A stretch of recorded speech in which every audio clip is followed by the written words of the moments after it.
অবশেষে জুলাই জাতীয় সনদে স্বাক্ষর করতে চলেছে জাতীয় নাগরিক পার্টি এনসিপি। ১৬ ফেব্রুয়ারি সন্ধ্যা ৬টায় দলটির একটি প্রতিনিধি দল প্রধান উপদেষ্টা অধ্যাপক মোহাম্মদ ইউনূসের বাসভবন যমুনায় যাবে। দলটির আহ্বায়ক নাহিদ ইসলাম ও সদস্য সচিব আক্তার হোসেন প্রতিনিধি দলের নেতৃত্ব দেবেন।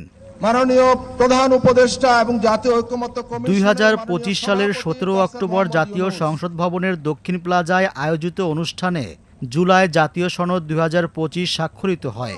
সেদিন সনদে সই করে বিএনপি, জামায়াত সহ ২৪টি রাজনৈতিক দল ও জোট। পাশাপাশি সনদে সই করেন অন্তর্বর্তী সরকারের প্রধান উপদেষ্টা অধ্যাপক মোহাম্মদ ইউনূস ও জাতীয় ঐকমত্য কমিশনের সদস্যরা। পরে আরও একটি দল সনদে সই করে। তবে এনসিপি জুলাই সনদ স্বাক্ষর অনুষ্ঠানে যায়নি। সনদে সই না করার বিষয়ে তখন সংবাদ সম্মেলন করে ৩টি দাবি জানিয়েছিল দলটি। প্রথমত, জুলাই সনদ বাস্তবায়ন আদেশ, এই আদেশের খসড়া সনদ স্বাক্ষরের আগেই প্রকাশ করতে হবে। জুলাই সনদ বাস্তবায়ন আদেশ জনগণের সার্বভৌম অভিপ্রায় অনুসারে প্রধান উপদেষ্টা ডক্টর মোহাম্মদ ইউনূস জারি করবে।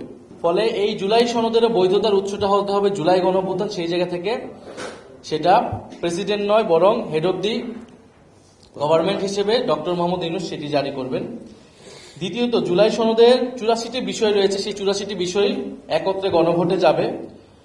গণভোটে নোট অফ ডিসেন্টের আলাদা কোনো কার্যকারিতা থাকবে না। গণভোটের প্রশ্ন কি হবে তা আগেই চূড়ান্ত করতে হবে এবং আমাদেরকে সেটা দেখাতে হবে রাজনৈতিক দলগুলোকে।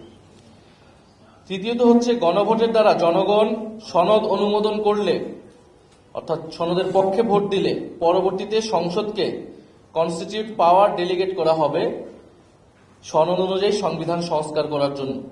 এই দাবির সাথে মোটামুটি সবাই এখন একমত। গত ১৩ নভেম্বর জুলাই জাতীয় সনদ বাস্তবায়ন আদেশ ২০২৫ জারি করেন রাষ্ট্রপতি। এই আদেশের অধীনে ১২ ফেব্রুয়ারি হয় গণভোট। গণভোটে হ্যাঁ জয়ী হওয়ার পর এখন জুলাই জাতীয় সনদে সই করতে যাচ্ছে জুলাই গণঅভ্যুত্থানের নেতৃত্বে থাকা তরুণদের গড়া দল এনসিপি। দলটি গণভোটে হ্যাঁয়ের পক্ষে প্রচারে সক্রিয় ছিল।